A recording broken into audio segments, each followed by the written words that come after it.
인터넷에 올라온 사연인데요. 한 청년이 자기 엄마의 생일을 맞이해서 문자를 보내게 되었습니다.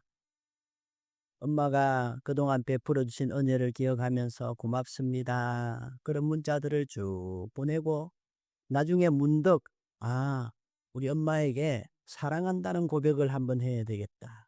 그래서 엄마에게 엄마 사랑해요 라고 문자를 보냈어요. 근데 조금 있으니까 답장이 왔어요.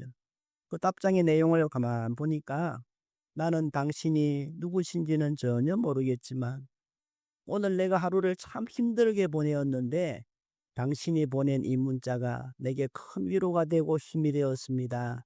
고맙습니다. 그런 문자가 왔다는 거예요. 그때 이 청년은요, 자신이 자기 엄마에게 보낸다는 게 다른 사람에게 보내었지만 나의 이 실수로 전해진 따뜻한 마음이 누군가에게는 큰 위로가 되었구나. 그걸 깨닫고 내가 정말로 앞으로는 누군가를 위로하는 말을 하면서 살아야 되겠다. 다짐을 했다고 합니다. 그런가 하면 아내에게 큰 실수를 하고 잘못을 해서 아침부터 바가지를 왕창 끓인 남편이 이제 출근을 했는데 가만 생각해 보니까 아내의 말이 다 맞기도 하고 아내가 불쌍하기도 하고 아내가 미안하기도 하고 아내에게 미안하기도 하고 그렇게 해서 아내에게 문자를 보내었는데 여보 사랑해요 그렇게 보낸다는 게 그만 잘못 보내서 여보 사망해요 그렇게 보내었다가 나중에 바가지를 더 심하게 긁혔다는 거예요. 여러분 어쨌거나 우리는요 완벽한 인간들이 아니기 때문에 살아가면서 늘 실수를 하면서 살아가게 되는 거예요. 교회에서도 마찬가지입니다. 요즘은 교회들마다 영상 문화가 많이 발달되어 있죠. 그래서 예배를 드릴 때 성경과 찬송가를 영상을 통해서 보는 경우들이 많이 있습니다. 근데 우리가 이 영상이나 PPT를 통해서 찬양 가사를 보다 보면요. 실수로 종종 오타가 나는 경우들이 많이 있습니다. 예를 들어서 주의 자비가 내려와 내려와 이래야 되는데 자비 대신에 주의 바지가 내려와 이럴 경우가 있다는 거. 전능하신 주 하나님 대신에 전능하신 주 하나님. 주님과 같이 내 마음 만지는 분은 없네. 이 가사가 누님과 같이 이렇게 바뀌는 경우도 있다. 신실하신 하나님을 실신하신 하나님으로 우리는 종종 그렇게 실수를 하고 오타를 발견할 때도 있지만 그래도 우리는 바로 부르지요. 오타가 나도 바로 부르는 거예요. 영안이 밝기 때문에 다 바로 부르고 나아가는 거예요. 이처럼 우리가 살아가다 보면 이런 실수들을 할 때가 참 많이 있는데요. 오늘 주신 말씀은 이런 실수에 관한 말씀입니다. 우리는 계속해서 창세기에 나오는 노아의 가정에 관한 말씀을 살펴보고 있는데요. 이제 드디어 그동안 그 지긋지긋했던 노아의 대홍수가 끝나고 이제 다시는 물로서 심판하지 않겠다라고 하는 하나님의 언약의 무지개가 떠오른 이후에 노아의 가족들은요. 드디어 평안을 누리는 삶을 살기 시작했습니다. 홍수로 인한 그 무서웠던 기억이 저만치 사라지고 홍수로 인해서 온 세상이 황폐해졌던 그 세상이 이제 시간이 지나면서 새롭게 회복되어졌습니다. 이제 홍수 이전에 일상의 삶을 되찾아가기 시작합니다. 오늘 주신 말씀은요. 그 평화로운 한때에 노아의 가족들 사이에 일어났던 일에 관한 내용입니다. 홍수 이후에 노아의 가족들은요. 포도농사를 지으면서 살았다 이야기합니다. 근데 문제는 뭐냐? 노아가 포도농사를 지은 다음에 그 포도를 가지고 포도주를 담았는데 그 포도주를 너무 많이 마셔서 그만 취하여 옷을 벗고 잠을 자게 되었다는 것입니다. 여기서부터 문제가 시작되어지지요. 사실 이런 모습은요. 믿음의 사람 노아에게는 전혀 어울리지 않는 모습이지요. 여러분, 그러면 이런 본문이 왜 성경에 있을까요? 종종 성경을 읽을 때에 이런 좀 부끄러운 내용이나 이런 은혜롭지 않은 내용들은 좀 없었으면 좋겠는데, 우리가 알고 있는 그 위대한 믿음의 사람들의 약점을, 실수를 있는 그대로 다 고발하고 있는 이유가 무엇입니까? 이것을 통해서 우리에게 주시고자 하시는 교훈이 무엇일까요? 먼저는요, 누구라도 방심하면 실수할 수 있고 넘어질 수 있다는 거예요. 여러분, 노아가 얼마나 훌륭한 사람이었습니까? 창세기 6장 9절 말씀에 보시면요, 우리 같이 읽어보겠습니다. 이것이 노아의 족본이라. 노아는 의인이요 당대의 완전한 자라.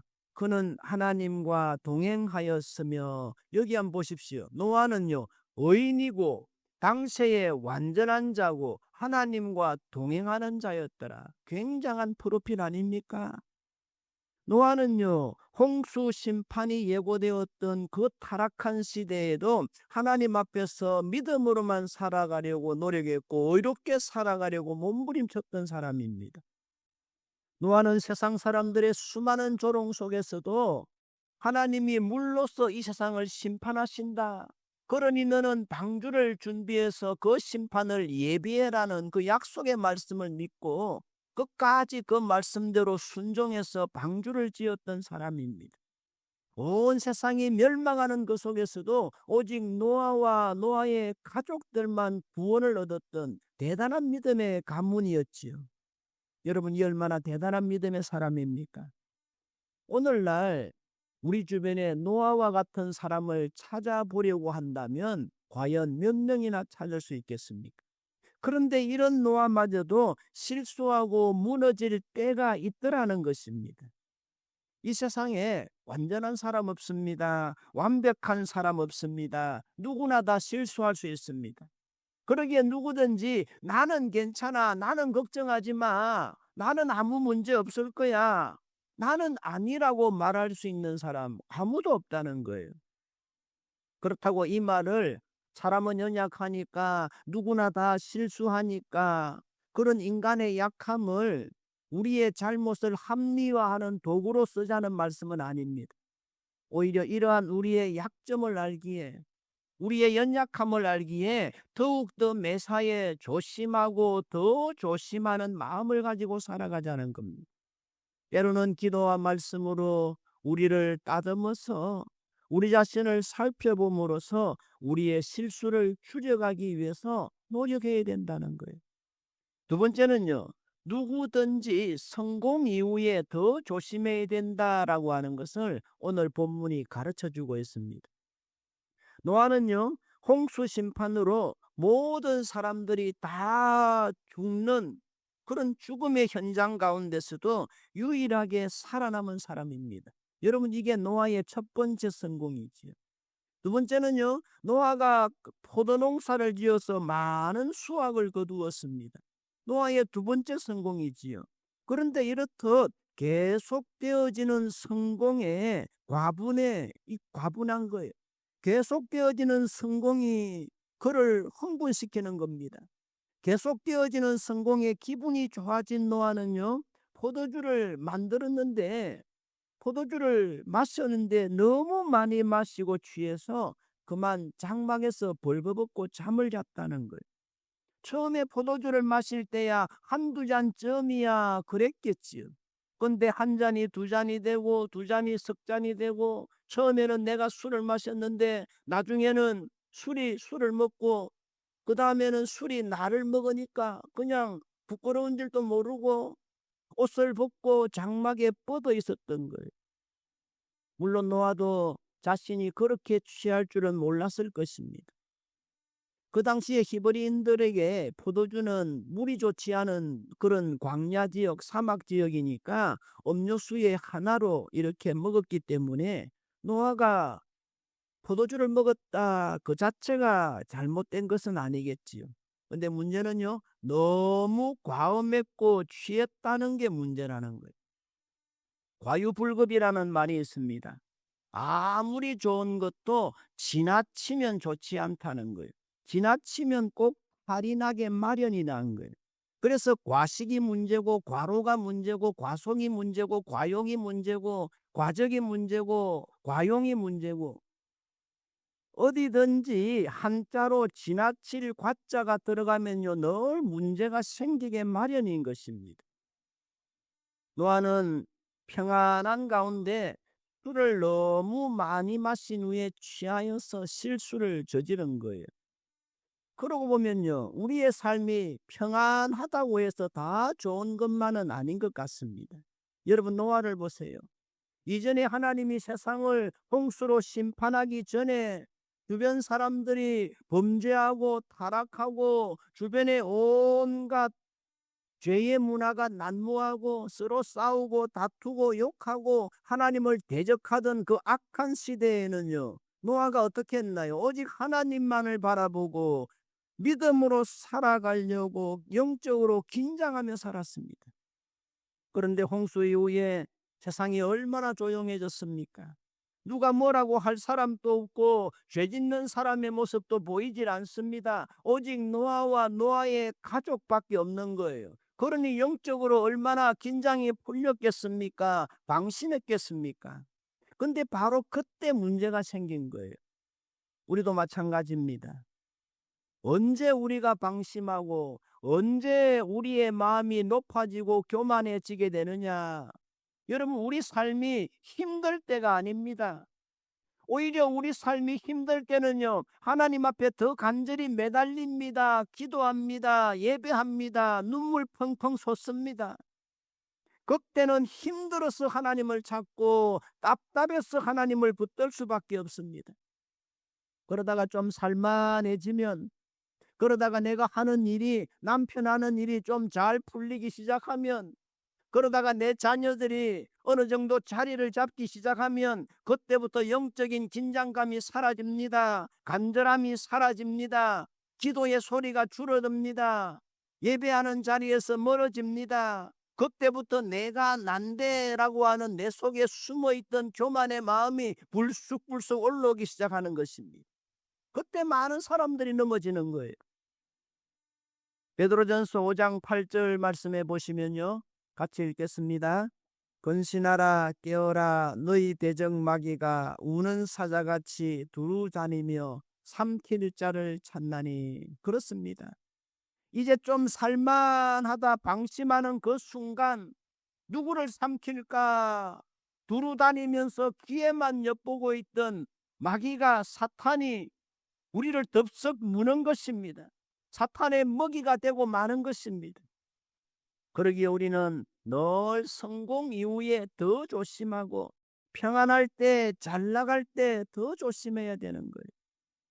실제로 우리 주변에도 보면요 세상적으로는 크게 성공했는데 그 세상적인 성공에 취해서 믿음의 자리를 떠나게 되고 신앙적으로 넘어지는 사람들이 종종 있지 않습니까? 그래서 고린도전서 10장 12절 말씀해 보시면요 같이 읽어보겠습니다. 그런즉 선줄로 생각하는 자는 넘어질까 조심하라. 그렇게 우리에게 경고하고 있는 거예요. 여러분 어린아이들을 한번 보세요. 이제 막 걸음걸이를 시작한 어린아이들은요 혹시라도 넘어질까 봐서 엄마 손을, 아빠 손을 꼭 붙잡고 있기 때문에 절대로 넘어지지 않습니다. 또 혹시라도 넘어지려고 하더라도 엄마의 손을 꼭 붙잡고 있기 때문에 어린아이는 넘어지려고 해도 엄마가 넘어지려고 하는 아이의 손을 꽉 붙들고 다시 일으켜 세워주는 거예요. 그런데 그런 아이가 좀 더 자라서 이제는 나 혼자서도 얼마든지 걸을 수 있어요. 그렇게 자신만만한 마음에 엄마의 손을 뿌리치기 시작하면 그때부터 넘어지는 거예요. 그때부터 무릎이 깨지고 코가 깨지고 사고를 치고 다니기 시작하는 거예요.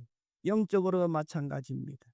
그래서 선줄로 생각하는 자는 넘어질까 조심하라고 하나님의 말씀이 경고하고 있는 것입니다. 바꿔 말하면요 우리 스스로 내가 이만하면 됐다, 내가 이만하면 살만하다 라고 생각하는 그때 더 겸손하게 하나님의 은혜를 구하고 조심해라는 것입니다. 실제로 우리가요 무슨 일을 일으켜 세우는 데는 엄청난 시간이 걸리고 엄청난 노력이 필요합니다. 근데요, 내가 그렇게 힘들게 어렵게 일으켜 세운 것이 무너지고 실패하는 데는요, 그렇게 많은 시간이 걸리지 않는다는 거예요. 예를 들어서 화단을 한번 생각해 보세요. 어느 집에 갔는데 아름다운 화단이 있습니다. 우리가 보기에 야, 저 화단 참 아름답다. 그, 그렇게 되기까지 그 주인은요, 얼마나 많은 시간과 정성과 수고와 땀을 흘린지 모릅니다. 자갈을 걷어내고 거름을 넣고 화분을 심고 얼마나 많은 수고를 했을까요? 잡초를 제거하고. 근데요, 그렇게 오랜 세월 긴 노력으로 이루어 놓은 아름다운 화단도요, 망치는 건 잠깐입니다. 한 달만 두 달만 내버려 두면요, 어느새 잡초가 무성하고 담벼락이 무너지고 금방 엉망이 되는 거예요. 우리 인생도 마찬가지입니다. 내가 열심히 땀 흘려서 일으켜 세운 가정, 내가 정말로 제대로 잠도 자지 못하고 수고하고 노력함으로 일으켜 세웠던 가게, 기업체, 그 과정이 얼마나 힘든지 모릅니다. 그럼에도 불구하고 한순간 잠깐 방심하는 사이에 그 모든 것들이 한순간에 무너지는 것은 일도 아니라고 하는 거예요. 그러기에 우리는 우리의 가정이 행복하고 교회가 평안하고 사업이 번성할 때, 인간적으로 말해서 이만하면 됐다, 이만하면 살만하다 싶을 그때에, 선줄로 생각되는 그때에 더 조심해야 되는 것입니다.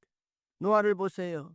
노아도 600년간이나 하나님과 동행하면서 의로운 사람이라는 칭호를 들었지만은 한순간에 무너지는 거예요. 여러분 보세요. 아무리 그래도 그렇지, 술에 취해서 벌거벗고 뻗어 있는 노아를 가리켜서 누가 의인이라고 말하고 누가 경건한 사람이라고 말할 수 있겠습니까? 얼마든지 무너질 수 있는 거예요. 성경에는 이런 사람들 많이 나옵니다. 히스기야 왕이 그랬지요. 아수르와의 전쟁에서 도저히 이길 수 없는 싸움이었지만 하나님 앞에 간절히 기도해서 큰 승리를 거두었던 히스기야 왕. 이제 살만하다 싶을 그때에 죽을 병에 듭니다. 그때 히스기야는 하나님 앞에 다시금 벽을 향하여 서서 금식하며 기도합니다. 하나님, 나를 불쌍히 여기시고 내 생명을 연장시켜 달라나. 하나님이 그 간절한 히스기야의 눈물의 기도를 들으시고 15년 동안이나 그의 생명을 연장시켜 주지 않았습니까? 근데 그 이유가 문제지요. 그런 승리와 그런 성공 이유가 문제입니다. 죽을 뻔한 히스기야가 살아났다는 그 소식을 듣고 주변의 왕들이 사절단을 보내어서 축하를 합니다. 바벨론 왕이 보낸 사절단이 왔는데 그 칭찬과 축하의 말에 우쭐해진 이 히스기야는요, 내가 죽다가 살아난 거 하나님의 은혜입니다. 하나님의 은혜에 대한 감사의 말 한마디 없이 자기가 잘났어, 내가 잘났어 그런 줄 알고 자기를 자랑하기 시작하는 거예요. 결국에는 끝까지 숨겨야 될 자기 나라의 무기고를 다 보여주고 자기 나라의 검은 보화를 채워놓았던 보물 창고를 보여주는 거예요. 나중에는요, 그 보물을 탐낸 바벨론의 침공을 받아서 나라가 망하고 그 바벨론의 보물들을 다 빼앗기게 되지 않았습니까? 여러분, 다윗을 한번 생각해 보세요. 그 잘 나가던 다윗이, 그 경건했던 다윗이, 그 믿음의 사람 다윗이요, 우리아의 아내 바세바를 범함으로 무너지는 때도 나라가 어려울 때가 아니었습니다. 나라가 가장 부강할 때였고 가장 평안할 때였다는 거예요. 사울에게 쫓겨서 광야로 도망을 칠 때는요, 늘 하나님 앞에 기도했습니다. 하나님의 은혜를 구했습니다. 그럴 때 얼마나 많은 시들이 터져 나오나요? 시편에 나오는 다윗의 시 대부분이요, 그 고난의 날에 불렀던, 하나님 앞에 올려드렸던 믿음의 노래고 신앙의 고백들 아닙니까? 그랬던 그가 살만하니까, 평안하니까, 이제 됐다 싶으니까 내가 난대하는 그 순간에 무너지게 되는 거예요. 그러기에 우리는 늘 평안하고 승리할 때, 내 하는 일이 잘 될 때 조심해야 되는 거예요.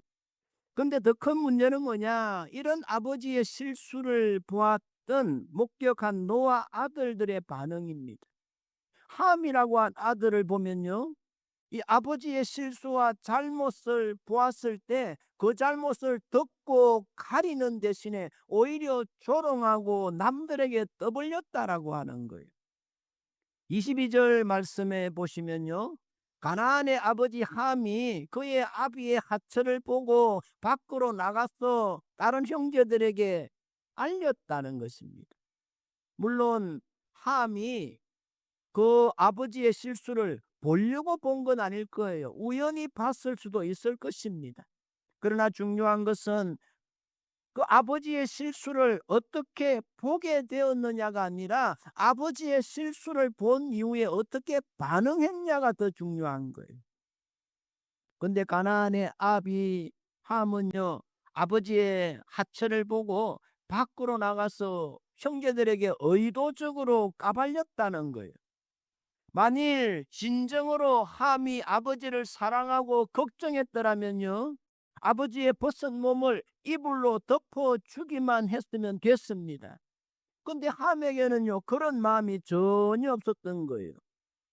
함의 진짜 문제는 아비의 하체를 보았다는 것이 아니라 그것을 다른 사람들에게 말하고 싶어서 입이 건질건질했다는 거예요. 그게 더 큰 문제라는 것입니다.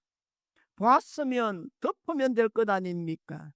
그런데 나가서 형제들에게 알리고 떠든 것이 더 큰 문제라는 거예요. 아마도 그는 아버지가 어떻게 그럴 수 있느냐? 우리 아버지 문제 있는 사람입니다. 아버지 저렇게 형편없는 사람입니다. 그렇게 다른 사람들에게 말하고 싶었을는지도 모릅니다. 왜요? 어쩌면 함은 이전에 아버지에게 심한 꾸중을 들은 적이 있었을는지도 모르겠습니다. 그래서 아버지와의 관계에서 뭔가 큰 상처를 받은 일이 있었을는지도 모르겠어요. 아니면 혼자 거룩한 척, 경건한 척, 신앙생활 잘하는 척 하면서 좀 신앙생활 잘 못하는 함을 향해서 늘 야단치고 꾸지람하던 그 아버지에 대해서 불만이 많았는데, 그런 아버지의 무너진 모습을 보니까 내심 통쾌한 마음도 들고 쌤통이라는 마음이 생겼을는지도 모르겠습니다. 그러나 이런 함의 문제는요, 그래도 당대의 의인인 아버지 노아 덕분에 그 무시무시한 홍수 가운데서 자기도 살아남을 수 있었다는 아버지의 은혜를 잊어버린 불효의 마음이지요.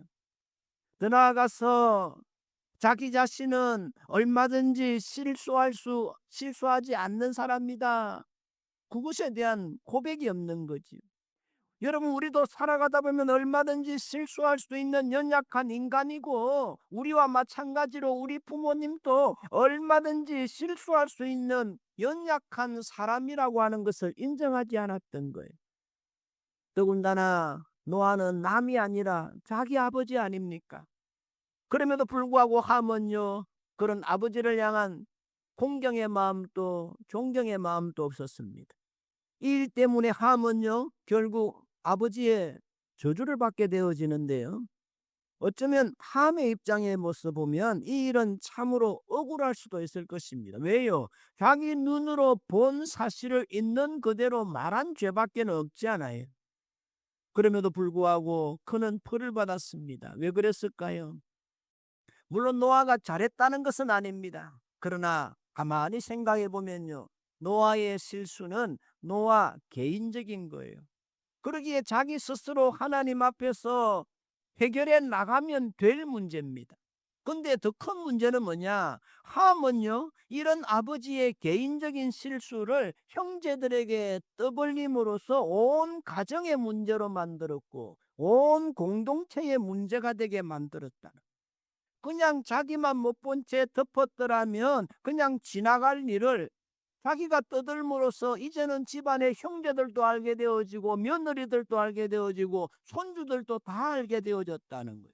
그만큼 노아의 권위가 무너지고 가정의 질서가 무너지고 가정 공동체에 어려움이 찾아왔다는 거, 이게 문제라는 겁니다. 이처럼 남의 부끄러운 일을 뒷담화해서 가십거리로 만드는 일은요, 공동체의 건강을 위협하는 심각한 일입니다. 하나님께서 제일 미워하는 일 중에 하나라고 하는 거예요. 그러기에 우리는 늘 교회에서 특별히 다른 사람에 대해서 말할 때는요, 한 번 더 조심해야 되는 거예요. 그럼에도 불구하고 오늘날 교회에서 보면요, 다른 사람들의 약점이나 실수를 발견하면 그걸 떠벌리는 사람들이 있어요. 자기가 제일 먼저 알았고 자기 아니면 교회가 안 된다는 듯이 떠드는 사람들이 있습니다. 목사나 장로나 권사들의 잘못을 과장되게 말하는 사람들도 있습니다. 목사가 돼가지고 권사가 돼가지고 그러면서 마치 아버지의 수치스러운 모습을 보고 밖으로 나가서 다른 형제들에게 염려하는 척 고발했던 이 함처럼 오늘날 교회 안에도요, 실수한 누군가를 볼 때에 공경에 처한 다른 성도들을 보고 어려움을 만난 교회를 볼 때에 걱정하는 척 하면서 비난하고 속을 휘떡 뒤집어 놓는 말들을 쏟는 사람들이 얼마나 많은지 몰라요. 그러나 여러분, 가만히 한번 생각해 보십시오. 그런 말이나 행동이 그분의 신앙생활에, 그분의 영혼에 얼마나 도움이 될 것이며 교회에 얼마나 유익을 끼칠 수 있게 될 것입니까? 정말 그분들을 사랑하고 교회를 생각한다면 그런 것들에 대해서 일부러 못 본 체하고 못 들은 체하고 침묵하는 편이 더 낫지 않았을까요? 근데 함은요, 이런 점에 있어서 결코 돌이킬 수 없는 실수를 범한 것입니다. 반대로 노아의 다른 두 아들 셈과 야벳은요, 똑같은 사건을 만났지만 전혀 다르게 반응합니다. 23절 말씀해 보시면요, 그들은 아버지의 부끄러운 모습을 보고는요, 다른 사람들이 못 보게 가려 주었을 뿐만 아니라 자기들도 그 아버지의 부끄러운 모습을 안 보려고 이불을 어깨에 들쳤고 뒷걸음을 쳐서 덮어 주었다는 것입니다. 여러분 보세요. 함은요, 이처럼 가만히 덮어버리면 간단히 해결될 문제를, 그런 아버지의 작은 실수를 의도적으로 다른 사람들에게 막 까발려서 큰 사건으로 만들었지만 셈과 야벳은요, 그 이야기를 듣자마자 얼른 덮어주고 감추어 두었던 거예요. 이것은 비록 자기 아버지가 실수는 했지만 그럼에도 불구하고 여전히 나의 아버지고 아버지를 사랑하는 마음이 있었기 때문에 나온 행동이지. 여러분, 모든 부모는요, 자녀의 허물을 드러내지 않습니다. 숨깁니다. 내 자녀에게 혹시 나쁜 습관이 있고 심지어는 중한 질병이 있더라도 그것 드러내는 부모는 아무도 없습니다. 다 숨겨주고 덮어줍니다. 오히려 밖에 나가서는요, 자기 자녀들에 대해서 더 좋게 말하고 좋은 점만 말해줍니다. 왜 그럴 수 있을까요? 자녀를 사랑하기 때문이지요. 여러분 한번 생각해 보세요. 우리가 어릴 때 우리 부모님들이 어떻게 우리를 기르셨습니까? 부모님은요, 우리의 모든 약함들, 우리의 실수들을 언제나 덮어주면서 길러주셨습니다. 어린 시절 잠을 잘 때 이불을 다 뻥뻥 차면요, 부모님들이 와서 이불을 몰래 덮어두시는 거예요. 또 우리 자녀들이 부모의 속을 뒤집어 놓을 때마다 넓은 마음으로 우리의 모든 허물들을 덮어두셨습니다. 여러분, 이제는 우리가 장성했으니까 우리가 부모님을 덮어드려야 될 차례가 된 거예요. 우리의 연로하신 부모님들을 덮어드리며 살아야 됩니다. 실수도 덮어드리고 잘못도 덮어드리고 허물도 덮어드리고, 여러분, 그것이 자녀의 마땅한 도리인 거예요. 혹시 부모님에게 좀 서운한 마음이 있더라도 우리 자녀들 앞에서만큼은 부모님의 흉을 보면 안 됩니다. 그러면 우리 자녀들이 제대로 자라날 수가 없는 거예요. 예를 들어서, 얘들아 너희 할아버지 잘 모르지? 할아버지 완전 촛배이다, 촛배. 술주정배이다 저거. 옛날에 술 마시면 할머니 얼마 패인지 모른다. 그러면 여러분, 그 이야기를 들은 우리 아이들이 제대로 자라나겠습니까? 야, 내 몸에는 더러운 피가 흐르는구나, 내 몸에는 술이 흐르는구나, 대충 살아도 되겠구나, 그렇게 생각하지 않겠습니까? 그러나 비록 부모님이 내게 남겨주신 것 하나 없다고 하더라도 우리의 자녀들에게만큼은 얘들아, 너희 할아버지 할머니는 비록 많이 배우시지는 못하셨지만 세상적으로는 크게 성공하지는 못하셨지만 그래도 정말 진실하신 분들이야. 법 없이도 살아갈 수 있는 분들이야. 하나님 앞에서 믿음으로 살아가려고 얼마나 애쓰신 분이신지 모른단다. 그렇게 말해 주어야 되는 것. 그런 이야기를 들을 때 우리 자녀들이 야, 우리 부모님 할머님 정말 훌륭하구나, 나도 바르게 자라야지, 그런 생각하지 않겠습니까? 우리 하나님도 마찬가지입니다. 하나님도 여러분의 실수나 치부를 일부러 드러내거나 지적하거나 야단치시지 않으셨습니다. 누구라도 언제라도 회개하기만 하면 덮어주고 모른 척 해주시는 하나님이십니다. 심지어는 독생성자 예수 그리스도를 보내어서 우리 죄 위하여 십자가에 피 흘려 죽기까지 우리의 죄를 덮어주신 분이십니다. 여러분, 이것이 바로 참된 사랑의 마음 아니겠습니까? 사랑은요, 모든 죄를 허물을 덮는 능력이 있는 거예요. 그래서 이번 달 약속의 말씀이 베드로전서 4장 8절, 제가 이 말씀으로 이번에 정했습니다. 다시 한 번 더 같이 읽겠습니다. 무엇보다도 뜨겁게 서로 사랑할지니 사랑은 허다한 죄를 덮느니라. 그런데요, 이런 사랑의 마음 대신에 자기 안에 분노가 있고 상처가 있는 사람들은요, 어떤 조그마한 사건 하나만 생겨도 그냥 조용하게 넘어가질 않습니다. 늘 지적질하고 고발하고 사건을 확대시켜야 직성이 풀리는 거예요. 종종 교회에서, 가정에서, 직장에서 다른 사람들을 비난하고 다른 사람들의 결점을 들추어내고 교회의 허물들을 과장되게 말하는 사람들이 있다면요, 그 사람들은 자기가 뭐라고 변명하든지 상관없이 그분에게는 다른 사람에 대한 사랑의 마음이 전혀 없다는 거예요. 교회에 대한 사랑의 마음이 전혀 없다는 것입니다. 그러나 사랑이 있는 사람은요, 그 대상이 교회든 가족이든 다른 사람이든 그들의 실수와 허물을 덮어주고 조용히 가려주는 거예요. 요즘은 사람들의 마음의 여유가 없어지고 너무 바쁘게 살다 보니까 말도 거칠어지고 사나워지기 쉬운 시대입니다. 이런 시대일수록 우리에게 꼭 필요한 것 하나는요, 서로의 허물을 덮어주는 이런 사랑의 마음이라고 하는 것. 여러분, 우리나라의 제일 흔한 이름, 그 이름에 들어가는 글자가 뭐냐면요, 자자라는 거예요. 보면 옛날 분들 보면 영자, 순자, 길자, 해자, 복자, 말자 그러면서 다 있어요. 요즘 말자 쇼도 있잖아요. 자자가 들어가는 이름입니다. 근데요, 사랑이 넘치는 교회, 부흥하는 교회에 가보면요, 그 흔한 영자, 수자, 길자, 해자, 복자, 말자는 한 사람도 없고요, 다 덕자들만 있다는 거예요.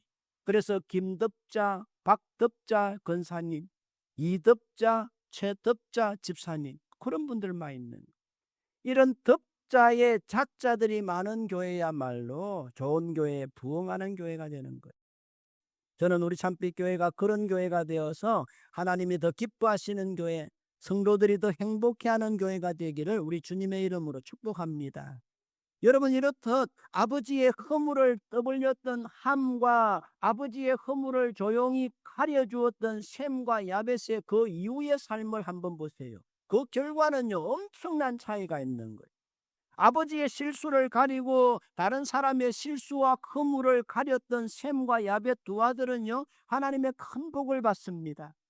그러나 아버지의 실수를 덮지 않고 떠벌렸던 함은요, 저주를 받아서 다른 사람의 종노릇을 하게 되는 거예요. 여러분, 이렇듯 똑같은 사건에 대한 서로 다른 두 반응이 이렇게까지 두 가문의 인생을 바꾸어 놓을 줄은, 가문의 역사를 바꾸어 놓을 줄은 아무도 몰랐다는 거예요. 25절 말씀해 보시면요, 함에 대한 벌의 내용이 나오는데요, 거기 보시면 가나안은 저주를 받아서 그 형제들의 종이 되기를 바란다.